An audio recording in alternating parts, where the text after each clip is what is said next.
Have you ever wondered, why this life? Why this body? This family? This struggle? Why do some people seem to be born lucky, while others suffer? No matter how hard they try. It's not by chance. It's not punishment.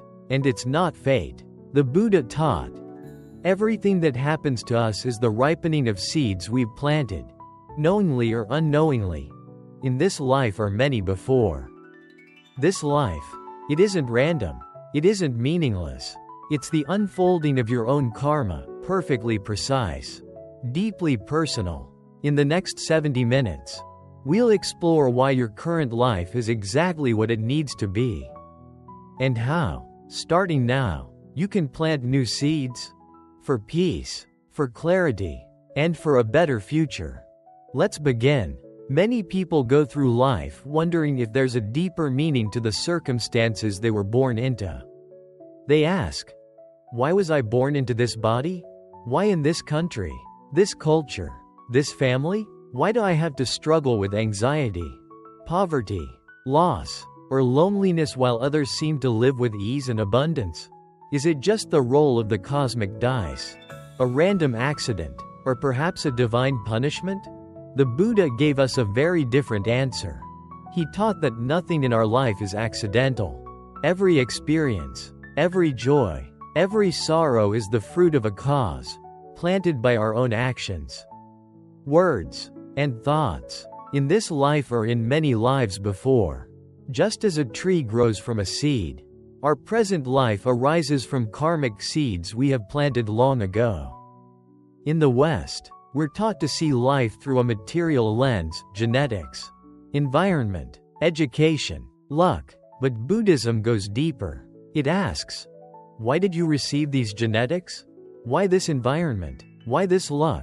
The answer lies in karma. Karma means action, and more specifically, intentional action. When you think a thought, speak a word, or do a deed with intention, you plant a seed. That seed may not ripen immediately, but it does not disappear. In time, whether in this life or another, it matures. And when the conditions are right, it brings results. Imagine you are walking through a garden. Some flowers are blooming beautifully. Some areas are full of weeds. Others are dry and lifeless. Now, imagine that you are the gardener, and this garden is your life. The flowers did not appear by luck. The weeds were not placed there by someone else. Everything growing is a result of seeds you planted in the past, cared for, or neglected. In the same way, the conditions of our current life are not just happening to us. They are happening because of us. The Buddha used a powerful image.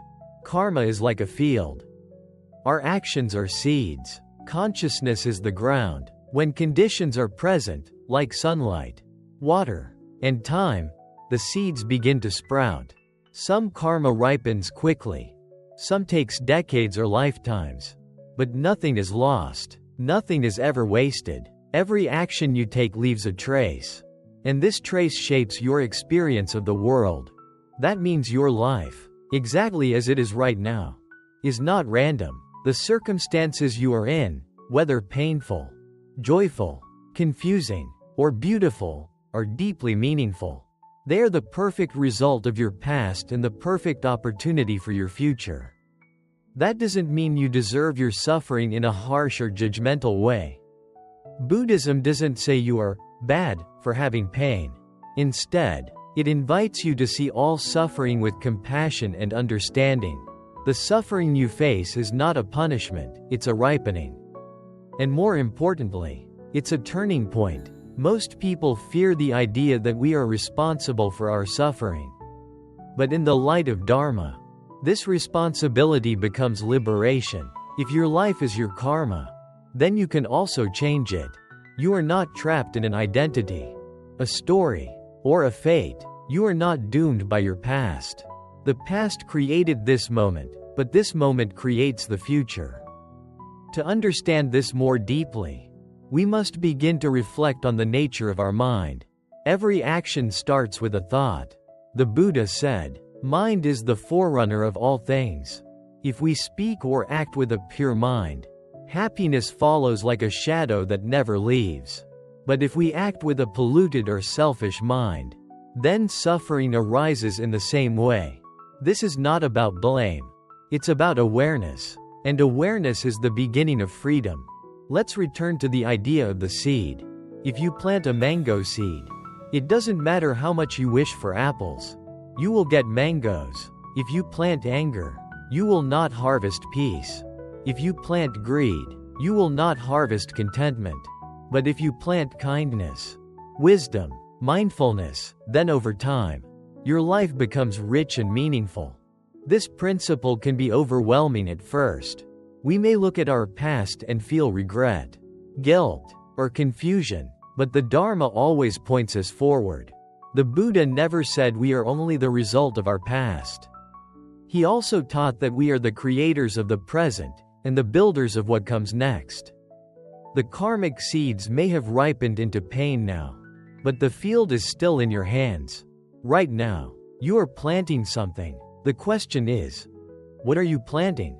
Maybe you were born into hardship. Maybe you've suffered betrayal, illness, or deep loss. Maybe you've made mistakes. All of that is real. And Buddhism never asks you to deny it. But it does ask you to open to a wider view. To see your life not as a punishment, but as a journey. A process. A field of transformation. In this way, life becomes sacred. Each experience becomes a lesson. Each difficulty becomes a doorway. You begin to see that the people who hurt you may have been part of a karmic web, giving you the chance to grow stronger, wiser, and more compassionate. You may see that your talents, your passions, your tendencies are also karmic echoes. Even the fact that you are listening to this teaching now is karmic.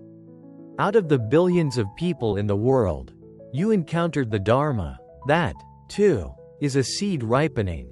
So rather than resist your life, you begin to meet it with curiosity. Rather than complain, you begin to ask, what is this teaching me? Rather than blame others, you begin to examine your own intentions and patterns. This is not easy. It takes courage. But this is the path the Buddha walked, and the one he offered to us. What if we stopped asking, why is this happening to me? And instead asked, what is this showing me? What if we met each situation with the understanding, this is not random, it is the next step in my awakening. If you can see your life this way, something shifts inside you. You begin to take responsibility not as a burden, but as a blessing. You begin to act with intention. You speak with care. You choose your thoughts like seeds, knowing they will grow. This is how karma becomes not just a concept, but a living truth. This truth is not meant to scare you. It is meant to wake you up, to remind you that you are powerful, not in the sense of control, but in the sense of participation. You are not a passive victim of the universe. You are a co-creator of your experience. And when you truly see that, you begin to walk the path, not just with your feet, but with your heart. This life is not an accident. It is your karma ripening. And it holds everything you need to take the next step toward liberation. To understand karma deeply, we must begin by looking at it not as a system of rewards and punishments, but as a natural law, just as real and unchanging as gravity. When you let go of a stone, it falls. When you plant a seed, it grows according to its nature. Karma works in the same way. There's no judgment, no supernatural force weighing your worth. There's simply cause and effect. When we grasp this, we begin to take the drama out of our suffering, and the ego out of our accomplishments. We begin to see clearly. This is the fruit of action. The Buddha explained karma as a pattern of intention. That's crucial. It's not just what you do, it's why you do it. Two people can perform the same action with entirely different karmic results because their intention behind it is different. One gives a gift to be seen and praised. The other gives quietly, from the heart. The action may appear identical on the surface, but the karmic seed is different. This is where the practice of mindfulness becomes essential. Mindfulness allows us to see our intentions before we act on them. It gives us a moment of pause, a space in which we can choose. Are we motivated by kindness? Or by fear? By generosity? Or by pride? By compassion? Or by resentment? That choice is the turning point. That moment is where new karma begins to form. In many teachings, karma is likened to a vast river of energy, flowing from life to life. Each thought, each word, each act adds to the current. Sometimes the flow is smooth and peaceful. Sometimes it crashes and churns. We are floating in that river. Yes, but we are also shaping its direction. We are not helpless. Even in the midst of painful karma ripening, we still have the ability to create new momentum. This is why the Buddha emphasized not just understanding karma intellectually, but practicing right intention, right speech, right action. These are parts of the Noble Eightfold Path. They are tools not for controlling the world, but for purifying our relationship with it. When your intentions are clear, your mind becomes calm. When your actions align with truth, your heart becomes light. This inner purification doesn't just benefit your future, it transforms how you experience the present. Many people hear about karma and immediately feel overwhelmed. They worry, what if I've created bad karma? What if I'm doomed? But this fear is based on a misunderstanding. The Buddha didn't teach karma to frighten us. He taught it to empower us. He wanted us to wake up to the truth that our lives are not meaningless, that we are not stuck, and that the present moment is incredibly powerful. As long as we are alive, as long as we are breathing, we have the ability to create good karma. Let's consider a simple example. Imagine someone speaks harshly to you. Immediately, a flash of anger rises. That moment is raw karmic energy. If you react with more anger, shouting, blaming, seeking revenge, you feed the cycle. You plant seeds of bitterness. But if you pause, breathe, and respond with understanding, even if it's difficult, you break the chain. You plant a different seed. You shift the karma. This is why inner work matters so much in Buddhism. Your outer life may not immediately change. You may still face challenges. But the way you meet those challenges, your inner response, determines what kind of karma you are planting right now. In every situation, even painful ones, you have a choice to respond with wisdom or with delusion, with love or with fear. There's a powerful teaching that says, not even a single drop of merit is ever lost. That means every small act of goodness you do, helping a stranger, forgiving someone, offering a prayer, sitting in silence with mindfulness, it all adds up. It all matters, even if no one sees it, even if the results aren't immediate. Your life, like a field, is being cultivated with every intention. Sometimes, we won't see the results right away. That's part of the mystery of karma. Some seeds sprout quickly. Others take years or even lifetimes. But they will sprout. And if you stay steady, stay kind, stay aware, you'll begin to notice that your inner world becomes lighter. Your outer life starts to reflect that clarity. Another important point. Karma is not just individual. There is also collective karma. Families have shared karma. Nations, cultures, even generations share karmic patterns. This is why some children are born into war, poverty, or wealth, not just as individuals, but as participants in a web of shared actions. Understanding this helps us feel compassion not only for ourselves but for others. We stop asking, why are they like that? And begin to wonder, what karma is ripening here? And how can I respond with wisdom?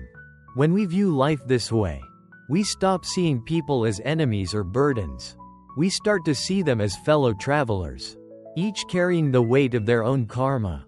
Some are heavy with pain, some are light with joy, but all are moving through a process of becoming. This recognition opens the heart. Instead of judgment, we feel compassion. Instead of blame, we feel connection. Now, What happens when painful karma ripens in your life? Maybe you lose a loved one. Maybe your body becomes ill. Maybe your plans fall apart. In those moments, the mind wants to shout, "Why me?" That's natural. But Buddhism invites us to soften that voice and look deeper. What if this, too, is part of your unfolding? What if, beneath the pain, there's a lesson in patience, in humility, in letting go? The Buddha never said life would be easy. He said life is dukkha, unsatisfying, impermanent, full of change, but he also taught that dukkha is not the end of the story. It's the beginning of awakening. Pain is not the opposite of the path, it is the path. How we respond to it determines whether we grow bitter or wise, closed or open, reactive or free. So when hardship comes, remember, this is not punishment. This is not chaos. This is karma ripening. You don't have to like it, but you can meet it. You can say, "This is here now. How can I respond skillfully?" That response, that moment of awareness, is the seed of new karma. In this way, the entire teaching of karma becomes a teaching of hope. It says, your past may have brought you here, but your present shapes where you go next. It says, you are not a victim. You are a participant. It says, even in darkness, light is possible, if you keep planting it. Imagine if every thought you had was a seed. Every word you spoke was a seed. Every gesture, every action, another seed. And one day, you will walk through the garden of those seeds. What kind of garden do you want to walk through? This is not theory. This is your life. This is your mind, your body, your relationships, your moments of clarity and confusion. Karma is not far away, it's right here. In how you are being. Right now. If you begin to live with this awareness, your life starts to transform. You begin to choose kindness. Not because someone told you to, but because you've tasted the suffering of anger. You begin to forgive, not because it's easy, but because you've seen the cost of carrying resentment. You begin to speak truth, not to be praised, but because lies weigh heavily on the soul. This is what the Buddha meant by the middle way. Not passive acceptance, and not aggressive control, but mindful engagement with reality. Just as it is, seeing cause and effect clearly, acting with wisdom, letting go of what binds you, nurturing what sets you free. This is karma in motion. And this is the path of liberation. When we begin to understand karma not as a system of blame, but as a map of growth, something profound happens. We start to see that the life we're living now, with all its specific details, is not a mistake. The family we were born into, the country, the culture, the time in history, these are not random details. They are expressions of karmic energy meeting the conditions that allowed them to manifest. And while this can sound like a heavy truth, it is actually a liberating one. Imagine that you were born into a family that struggles with anger, or poverty, or addiction. From the outside, others might say you are unlucky. But from the Buddhist perspective, this situation is not about luck. It is the unfolding of causes planted in the past. And those causes are not punishments, they are opportunities. The life you are living now is the perfect ground for awakening. Because it brings you exactly the lessons you need to see clearly.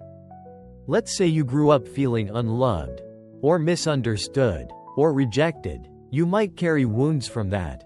But those wounds, when met with awareness and compassion, can become the very doorway through which your wisdom arises. You may learn what it means to love more deeply, to understand others more fully, because you have touched the absence of those things. In Buddhism, nothing is wasted. Even pain becomes the raw material for awakening. This does not mean we have to accept harmful situations or stay in abusive dynamics. Karma is not about submission. It's about seeing clearly, and then responding wisely. Sometimes the most skillful response is to walk away. Sometimes it's to forgive. Sometimes it's to speak the truth. What matters is that our response comes from awareness, not from reactivity. So many of us carry questions like, why do I feel this way? Why do I struggle with depression? Or anxiety? Or fear? Why do I keep repeating the same patterns in love or work or friendship? Buddhism teaches us to look not just at the surface of these questions, but at the roots. These patterns are not random. They are karmic. They have causes. And once we see that, we gain the power to transform them. Maybe you were born into privilege, into wealth, beauty, safety, and opportunity. Even that is karma ripening. It is the result of generosity and virtue in past lives.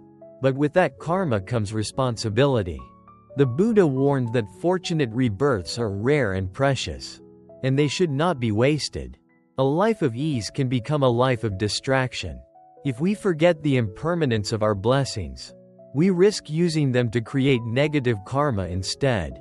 So wherever you find yourself, in pain or comfort, struggle or ease, the most important question is not, why is this happening to me? It is, what can I learn from this? How can I use this experience to awaken? How can I plant better seeds? Starting now, let's return to something deeper, the circumstances of your birth. Why this body? Why this mind? Why now? According to Buddhist teachings, the moment of conception is influenced by the momentum of karma and the pull of craving. When the conditions align, consciousness seeking rebirth, karmic energy looking to ripen, and a physical vessel becoming available, a new life begins. That life carries not only genetic material but karmic tendencies, mental habits, emotional patterns, even latent talents and fears. Have you ever met a child who seems unusually wise, or deeply anxious, or naturally generous? Have you ever wondered why some people are drawn to music, or languages, or spiritual teachings from an early age? These are not mere accidents. They are imprints of past lives carried into the present. What you love, what you fear, what you long for, all of it may be echoes of who you've been. This doesn't mean we are trapped by the past. Quite the opposite. The past creates a field, but how we walk through that field is up to us. Some seeds are already growing, but others have not yet sprouted. And in every moment, you are also planting new ones. There is a powerful sutta in which the Buddha says, whatever a person frequently thinks and ponders upon, that will become the inclination of their mind. In other words, karma is not just about what you do. It is about what you rehearse in your heart. If you often dwell in anger, you become angry. If you often dwell in compassion, you become compassionate. And this becomes your habit not only in this life but in lives to come.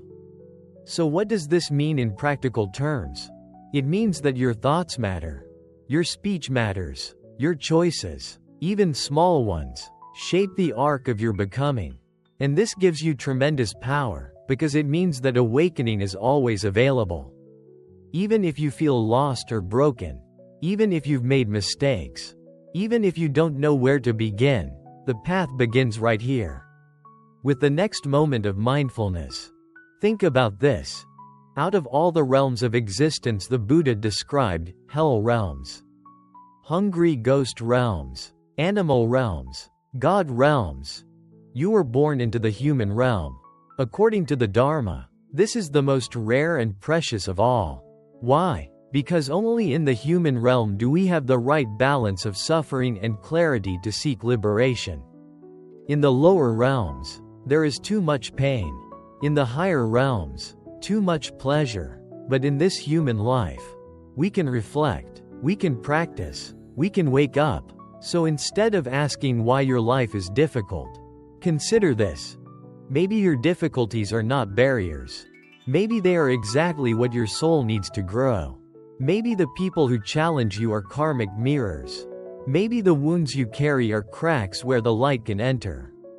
Maybe the very thing you are running from is the thing you need to face in order to be free. Buddhism doesn't promise that understanding karma will take away your pain, but it does promise that it will give your pain meaning. It will show you that you are not being punished. You are being shown. And what you do with what is shown, that is the path. There is deep peace in accepting that this life is your karma ripening. Not because it means you're stuck, but because it means you are perfectly placed for growth. It means your challenges are not random. They are sacred. They are the teachings made visible. And if that's true, then you don't have to keep wishing for a different life. You don't have to keep comparing or regretting. You can begin to turn toward the life you have, with reverence, with courage, with love, and ask, how can I honor the truth of this karma? How can I meet it with wisdom? How can I turn it into the fuel of awakening? This is not passive acceptance. It is active engagement. It is the middle path, not denial. Not indulgence, but deep, compassionate seeing. It is the recognition that your life is not an accident. It is a field of possibility, shaped by causes and conditions, and now entrusted to you. Right now, as you hear these words, new karma is forming. Right now, as you reflect, you are beginning to shape your future. That is the power of this teaching. It places the path in your hands, and it reminds you, no matter how heavy your past, the next step is always light enough to carry with mindfulness. You are not here by mistake. You are here because this is the exact classroom your soul needs. The people in your life, the patterns you face, the emotions you wrestle with, they are not detours. They are the curriculum. So bring your attention back. Feel your breath. Sense the ground beneath you. And remember, this moment is your chance. This life is your field. And karma is not just the past, it is what you do now. With what you've been given, there comes a point in one's spiritual journey when the mind begins to quiet down, not because all problems have disappeared, but because something deeper begins to take root. The understanding that life is a mirror. A mirror not of our wishes, but of our past choices. Every joy, every hardship, every recurring situation is not just a random occurrence. It is a reflection of karma finding its expression. And within that mirror, we are given the opportunity not just to see clearly, but to transform what we see. Most people go through life reacting.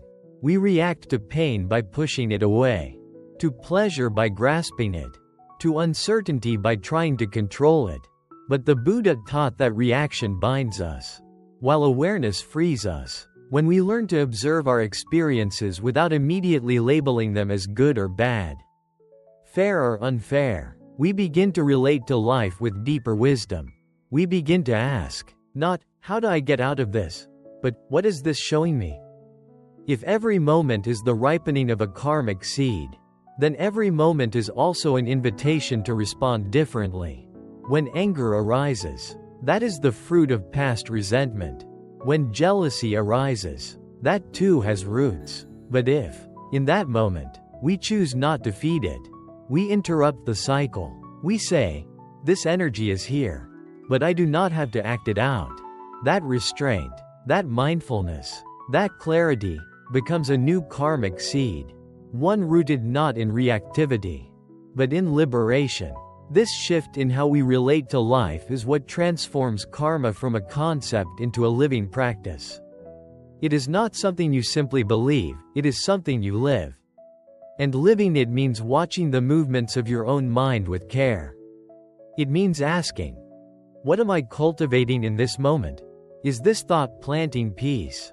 Or planting pain? Is this action moving me toward awakening? Or deeper into confusion? You begin to notice how the smallest moments carry weight. The way you speak to the cashier. The thoughts you entertain while driving. The energy behind a smile or a silence. Karma is not only made in grand gestures. It is being shaped constantly, moment by moment, through intention. When we begin to see this, life becomes sacred in a new way, not because it's perfect, but because it's meaningful. Nowhere is this more evident than in our relationships. The people in our lives are not here by accident. From a karmic perspective, every close relationship is the result of past connections.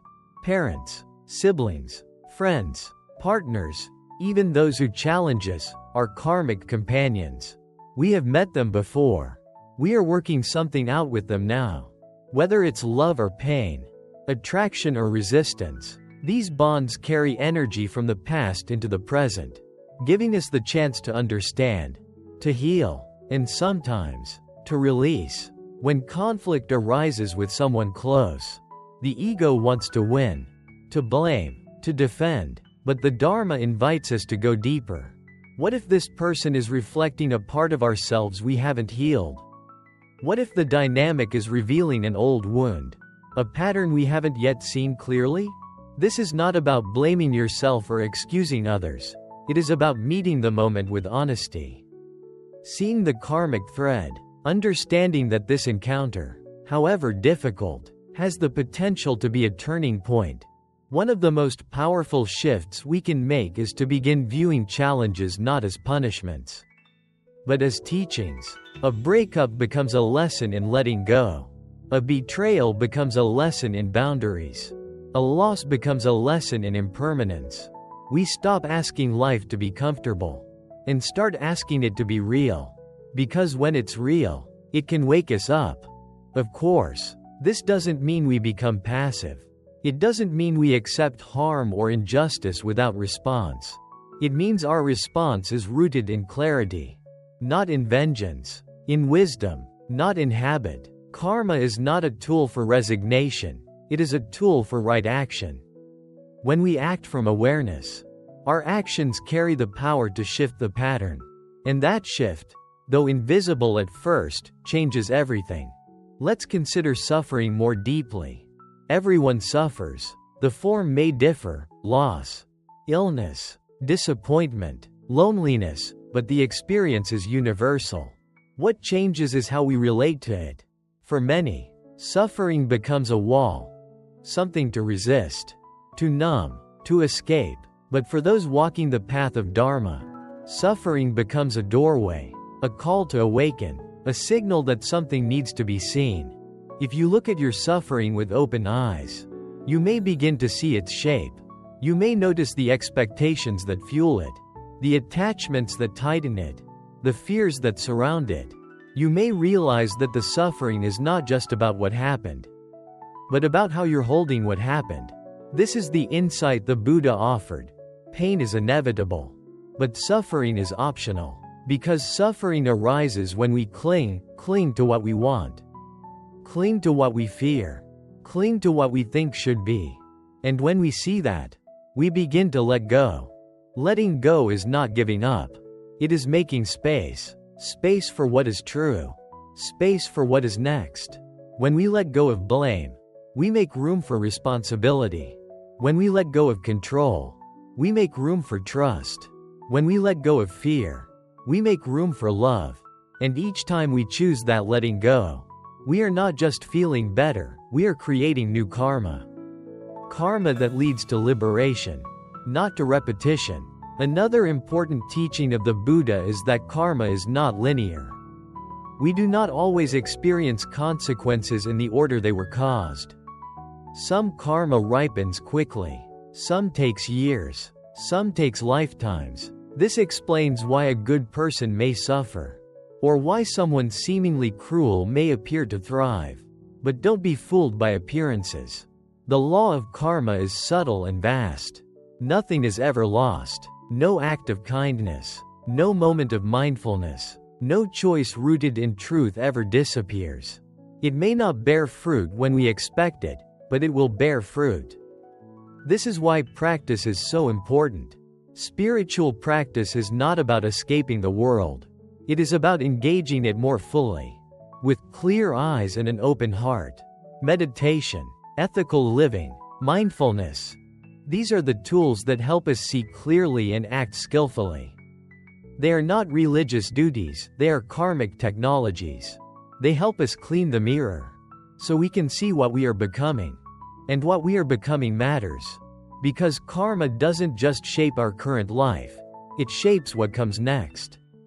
The thoughts you repeat become your tendencies. The emotions you indulge become your landscape. The choices you make become your path. In this way, karma is not just something that happens to you. It is what you are becoming. step by step. So ask yourself, who am I becoming when I react with anger? Who am I becoming when I speak with love? Who am I becoming when I choose truth, even when it's hard? Who am I becoming? The answer to these questions is not found in books. It is found in your own experience, moment by moment, lived and felt and known. The Buddha said, with our thoughts, we make the world, not metaphorically, but literally. Our inner world creates our outer experience. And when we begin to see the truth of that, we stop blaming others for our suffering. We stop waiting for the world to change. We begin to work from the inside out. And this is where the real transformation begins. Not in changing the outer conditions first, but in transforming how we meet them. When we meet pain with compassion, we change its karmic trajectory. When we meet joy with gratitude, we increase its merit. When we meet life with presence, we align with the truth. And in that alignment, we find freedom, not from difficulty, but within it. You don't have to wait for a better life to start practicing. This life is the practice. This body is the temple. This moment is the path. And every breath is a choice. A choice to react, or to respond, to sleep, or to wake up, to repeat, or to renew. This life is not an accident. It is a mirror. It is a garden. It is a lesson. And most of all, it is an opportunity. Not just to survive, but to evolve. Not just to endure, but to awaken. There are moments in life when it feels as though everything is pressing in at once. Illness, disappointment, loss, confusion, all arriving together like waves on a stormy sea. At those times, it's easy to wonder whether the universe is against you, whether you've done something terribly wrong, or whether you're simply unlucky. But from the perspective of the Dharma, what is happening in these moments is not punishment. It is karma maturing. It is the energy of the past coming to the surface, asking to be seen, known, and finally transformed. To understand this, we must begin to see karma not as something external, but as something deeply intimate. It is not out there in the world, it is in here. In our own mind and heart. When a karmic imprint becomes ripe, it expresses itself not only through outer circumstances, but also through the inner reactions that arise in us. A sudden wave of fear, an intense grief, a longing, a conflict. These are not random. They are echoes of previous moments, past choices, old energies that have now found a doorway through which they can emerge and complete themselves. This is why spiritual practice is so important when difficult karma ripens. If we are unconscious, we will react in the same habitual ways. We will fight, escape, numb, or blame, and in doing so, we plant more seeds just like the ones now bearing fruit. But if we can stay present, even in the heat of suffering, something miraculous becomes possible. We can hold the experience with awareness. We can allow the karma to rise and pass without adding fuel to it. And when we do that, the pattern begins to dissolve. Its energy is spent. Its loop is broken. This is one of the most powerful teachings of the Buddha. Karma is not destiny. It is potential. And potential can be met with mindfulness. Karma might create the conditions you are in, but how you meet those conditions determines the karma that comes next. Even when a karmic wave crashes into your life, you still have a choice. You can respond with wisdom, with patience, with compassion, and that response plants a new seed, one that will ripen into something different. But this response does not always come naturally. It takes training. Just as a muscle must be exercised to become strong, the mind must be trained to meet pain with clarity. This is why meditation is not a luxury, it is a necessity. It is the space in which we learn to stay with what is, without flinching, to watch the breath, to observe sensations, to witness the rising and falling of thoughts. And in doing so, we create the strength needed to face life without collapsing into it. When we sit in meditation and a painful memory surfaces, that too is karma ripening. It is a karmic impression becoming conscious. And we can meet it, not by pushing it away, but by breathing through it. By saying, yes, this is here now. I see you. I won't feed you, but I won't run from you either. That act of bearing witness, of not turning away, is one of the most powerful ways to purify karma. Not through ritual, but through presence. This principle applies not only to internal pain, but also to the way we experience the world. If you find yourself in repeated patterns, always attracting the same kind of relationship, always facing the same kind of challenge, look deeply. This repetition is not a punishment. It is a mirror. It is karma giving you another opportunity to see what you have not yet seen. To act differently than you have before. If you respond the same way again, the cycle continues. If you respond with new awareness, you plant the seeds of change. And sometimes, the change begins not with action, but with understanding, with simply realizing, this is not happening to me. This is happening for me. Not in the sense that it is pleasant or easy, but in the sense that it is necessary. Necessary for growth, necessary for truth, necessary for awakening. When we hold this view, even the hardest moments become bearable, not because the pain disappears, but because it becomes meaningful. There is a calmness that arises in the heart when we realize we are not being singled out. Everyone has karma. Everyone has pain. What you are going through may be difficult, but you are not alone. Even the Buddha faced the ripening of his karma.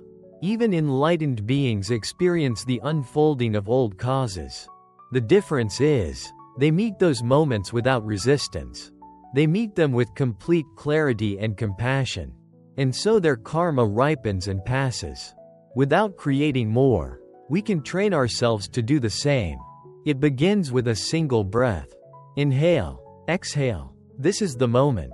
This is what's here. Maybe it's sadness. Maybe it's fear. Maybe it's confusion. Let it be here. Don't push it away. Don't act on it. Just be with it. Breathe with it. This is not weakness. This is great strength. The strength to stay. The strength to feel. The strength to let karma ripen without giving birth to more. Sometimes, this quiet presence does more than we expect.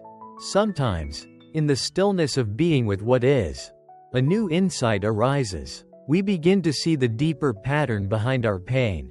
We begin to realize the part we've played in it, not with blame, but with understanding. And that understanding liberates us. It helps us forgive others. And it helps us forgive ourselves. This is one of the most beautiful fruits of karma awareness. It softens the heart. When we stop blaming the world, we stop hardening against it. When we stop resisting our pain, we stop adding layers to it. We begin to experience life not as an enemy, but as a teacher. And in that shift, suffering becomes grace. It's important to remember, too, that not all karma ripens as pain. Sometimes, it ripens as beauty, a moment of joy, a chance encounter, a feeling of deep peace. These, too, are karmic results. And when they arise, we should meet them with the same mindfulness we give to pain. We can savor them, without clinging. We can receive them with gratitude. Without pride, we can enjoy them, knowing they are impermanent and therefore precious. Joy is not a distraction from the path. Joy is part of the path, but it must be held lightly. It must not become another form of grasping. If we can enjoy without clinging, love without attachment, give without expectation, we are free. Even in the midst of worldly life, this freedom is not something we attain all at once. It grows gradually, like a tree. Each moment of mindfulness is a drop of water. Each act of compassion is sunlight. Each time we choose truth over comfort, awareness over habit, we nurture the seeds of awakening. And over time, something begins to shift. The mind becomes quieter. The heart becomes softer. Life becomes clearer. And even when pain arises, it doesn't shake us in the same way. We see it, we bow to it, we breathe with it, and we let it pass. This is what it means to live in harmony with karma. Not to control life, but to dance with it. Not to avoid hardship, but to meet it skillfully. Not to escape the world, but to walk through it with wisdom. Your life is not random. Your circumstances are not meaningless. The experiences you are having now, both painful and beautiful, are the precise result of seeds planted in the past. And they are also the soil in which new seeds are being planted. Right now, every thought, every choice, every breath is a turning point. And that means you have power. Not the power to force life to your will, but the power to shape your response, to choose your thoughts, to purify your intention, to walk with kindness, even when the path is hard. When we understand this, we stop waiting for a better life to begin living with care. We stop waiting for the storm to pass before we find peace. We begin to live here, now, in this moment, with this breath, because this moment is the ripening of the past, and what we do with it is the planting of the future. There's a quiet moment in every sincere spiritual seeker's journey when the mind turns inward and asks a difficult question. If everything I'm experiencing now is a result of past karma, how do I find freedom from it? How do I live this life fully, without becoming trapped in its patterns? How can I honor the truth of karma without becoming fatalistic? These are not just philosophical questions. They are practical ones, because when we experience pain, our instinct is often to want a way out. And when we hear teachings about karma, our fear is that we are somehow bound by forces beyond our control. But the Buddha was very clear. Karma is not a cage. It is a path, and the door to freedom is always in the present. The key lies in understanding the difference between karma and determinism. Determinism says you are trapped by your past, that everything is fixed, that nothing can be changed. But karma, as taught by the Buddha, says, yes, your past has shaped your present, but your present is shaping your future.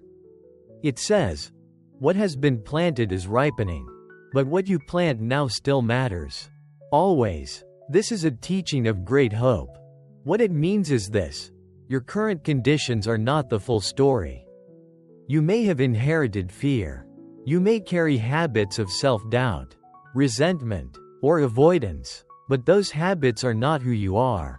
They are patterns, and patterns can be transformed. The Dharma invites us not to identify with our conditioning, but to become aware of it, to see clearly, without judgment, how we are acting, thinking, and reacting, because in that seeing, change becomes possible.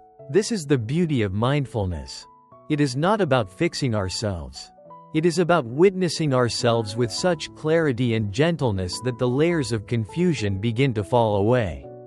When we are present, we can see our karma arising in real time. We can feel the urge to react in anger, and choose instead to pause. We can notice the pull of old stories, and choose to breathe rather than believe them. We can meet even intense emotion with calm, simply by not identifying with it. And each time we do this, something shifts. The energy that once pulled us into reactivity loses its grip. The grooves of old karma begin to soften. It may not be immediate. It may not be easy. But over time, the mind becomes more spacious, the heart more open, the life more free. There's a story of a monk who asked the Buddha, "What is the most important thing for someone walking the path to remember?" And the Buddha answered, "Whatever arises.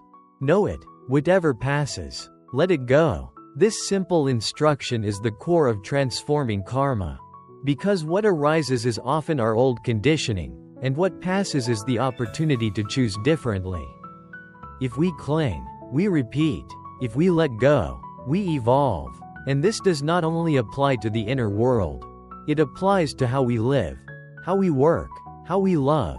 Every interaction, every task, every challenge is an expression of karma, and also a chance to shift karma.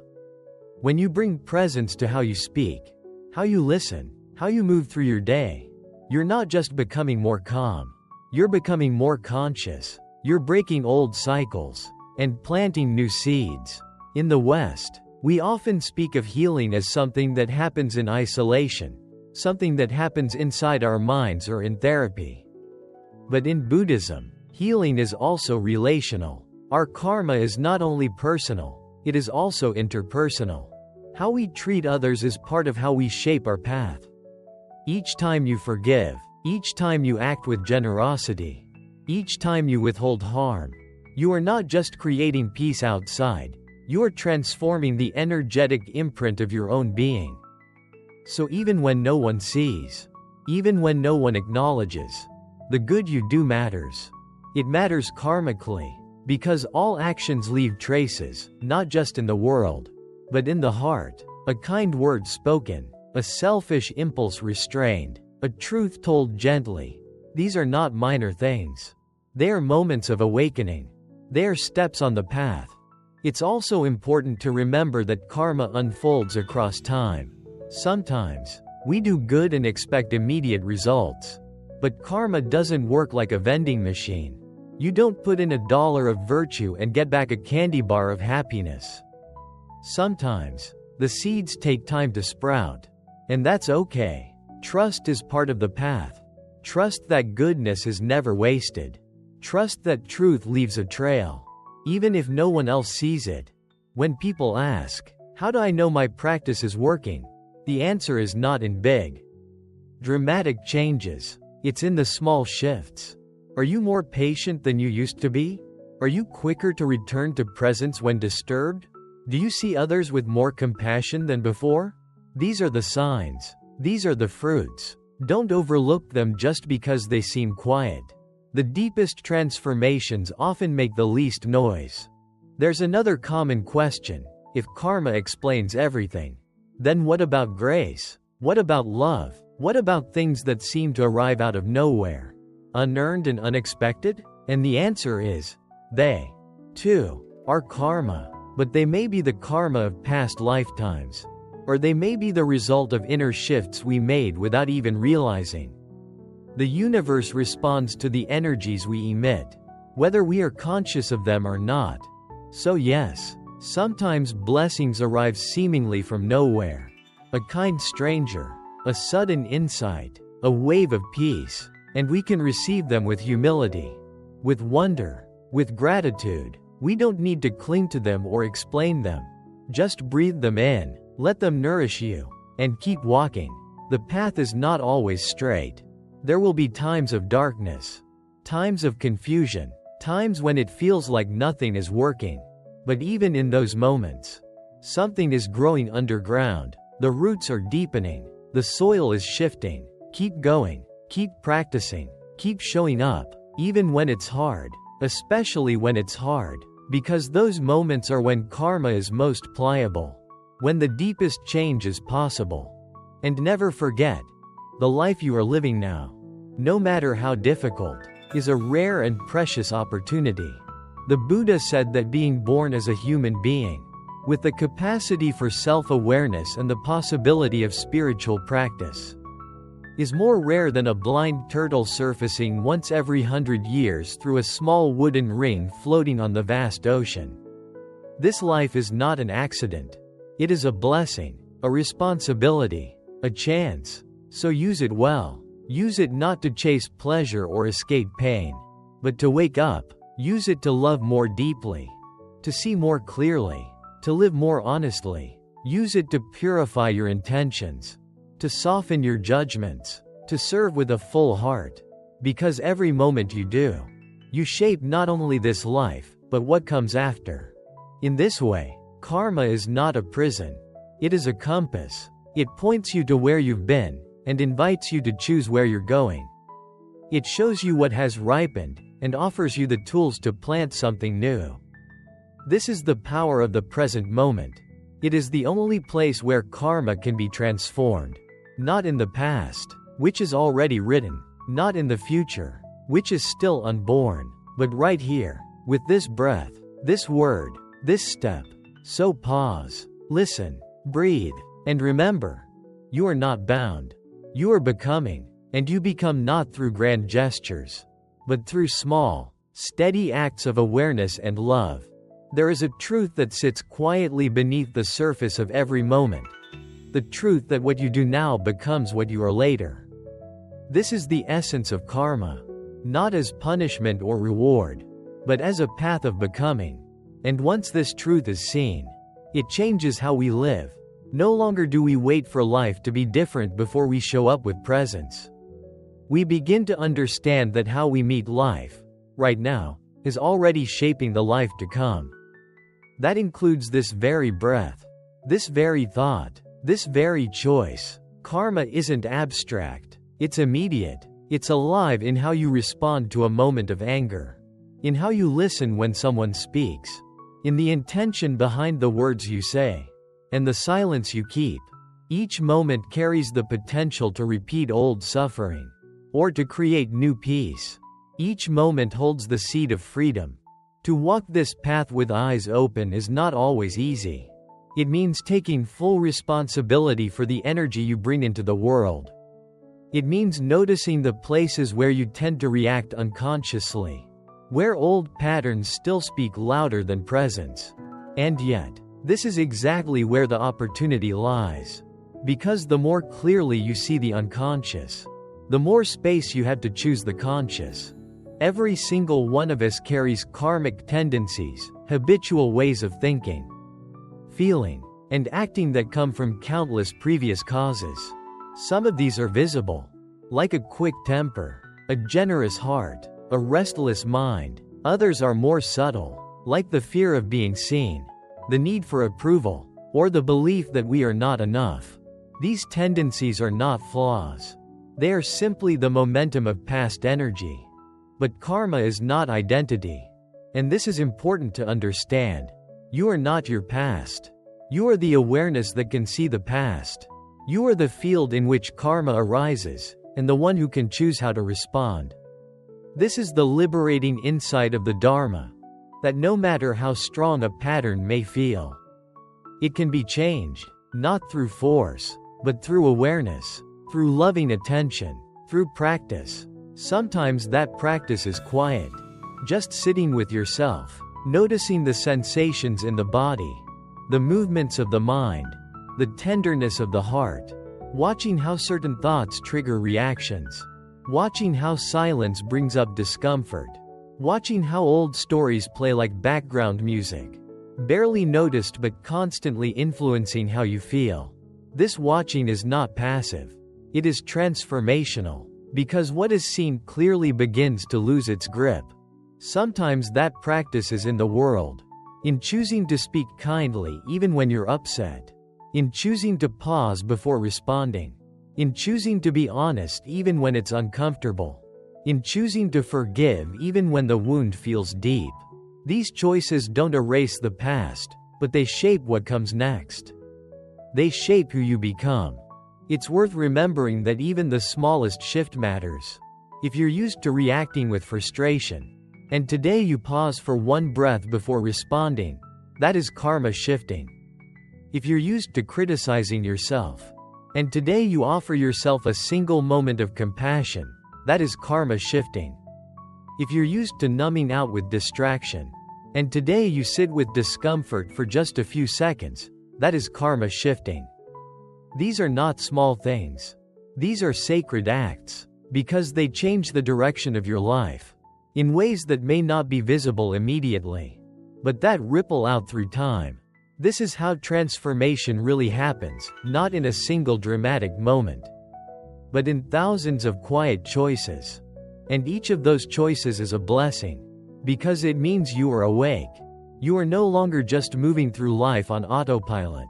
You are here, now, meeting life as it is, with the courage to be present. That presence is the beginning of liberation. Liberation doesn't mean that you never feel pain again. It means you no longer fear pain. It means you stop resisting what is. You stop trying to control everything. You begin to trust the unfolding of your path. Not because it's always easy, but because you know it's always meaningful. Even the hard parts. Especially the hard parts. Because often, the pain we experience is not a sign that we're doing something wrong. It's a sign that something old is finally surfacing to be healed. And when we meet that pain with awareness rather than avoidance, with compassion rather than condemnation, it transforms. It no longer controls us.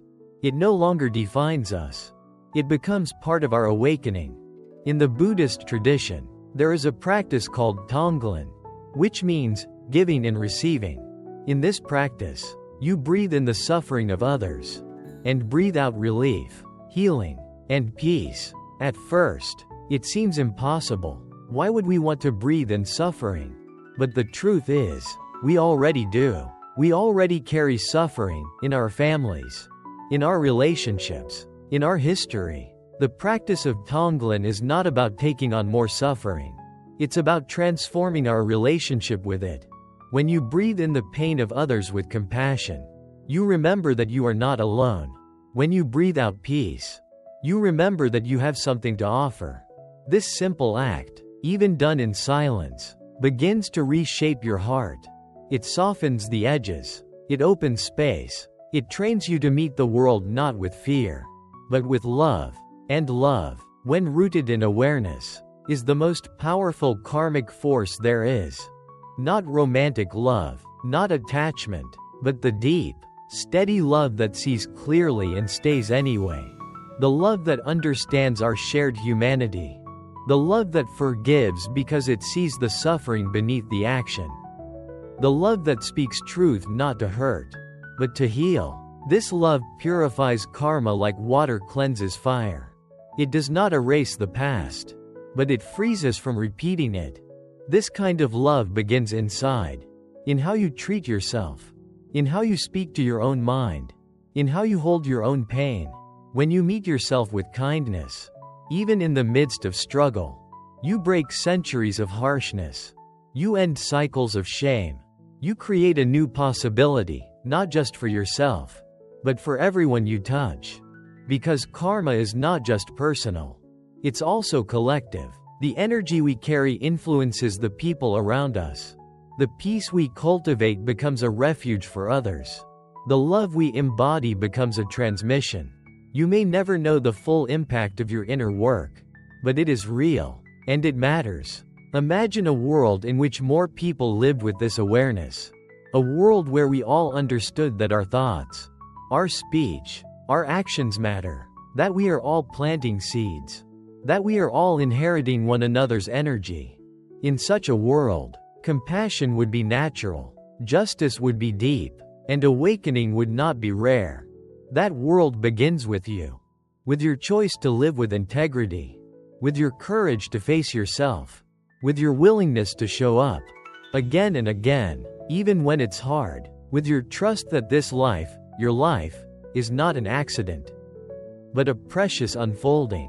And when the day comes that this life ends, when the body dissolves and the breath leaves for the last time, what remains? It is the momentum of karma, the subtle stream of consciousness, carrying the imprints of all that has been felt, thought, and done. That stream moves on. It seeks new form. It meets new conditions, and a new life begins. But the quality of that movement, its clarity, its heaviness, its direction, depends on how we have lived. That is why every moment matters. Not from fear, but from reverence, from understanding that each moment is a gift, and each choice a sacred act. So as this talk draws to a close, let us return to the beginning. This life is not an accident. It is your karma ripening. It is the precise unfolding of what has been, and the sacred soil of what may yet be. What you do with it now is the part that's still unwritten. May you meet it with presence. May you meet it with wisdom. May you meet it with love.